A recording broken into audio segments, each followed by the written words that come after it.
অনলাইনে তো আমি নিজের বোরকা পরা ছবি দেইনি, তাহলে গুনাহ হবে কেন? আপু, প্রোফাইলের বোরকা পরা ছবিটা কি আপনার হলে রিমুভ করে ফেলবেন। জানেন তো নারীদের জন্য পর্দা ফরজ। সেক্ষেত্রে নিজের ছবি দিয়ে রাখা নিজের আমলনামায় গুনাহ বাড়ানোর সিদ্ধান্ত ছাড়া আর কিছুই না। আর যদি ছবিটা আপনার হয়ে থাকে তাও আপনার গুনাহ হবে, কারণ আপনি যেই কার্টুন অথবা বোরকা পরা নারীর ছবি দিয়ে রেখেছেন এরা তো পর্দাশীল না, এরা হচ্ছে মডেল। তাই এদের ছবি দিলে এই মেয়ের গুনাহের ভাগীদার আপনিও হবেন, এদের গুনাহের অংশ আপনিও পেয়ে যাবেন, কারণ আপনি এদের প্রমোট করছেন।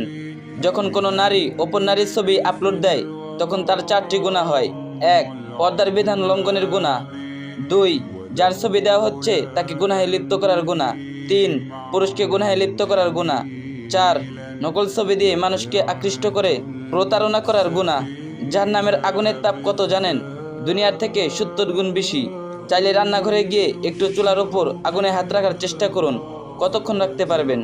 এর থেকেও 70 গুণ বেশি তাপ জাহান্নামে। সময় থাকতে ভেবে দেখুন, এখনো সময় আছে।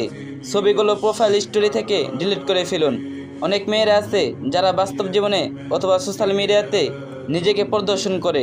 এরকম কর্ম হলো চরম গুনাহের কাজ এবং জেনা। আল্লাহ বলেন, হে নারী জাতি, তোমরা নিজ গ্রহে অবস্থান করো এবং প্রাক ইসলামী জাহেলাতি যুগের নারীদের মতো নিজেদেরকে বাইরে প্রদর্শন করিও না।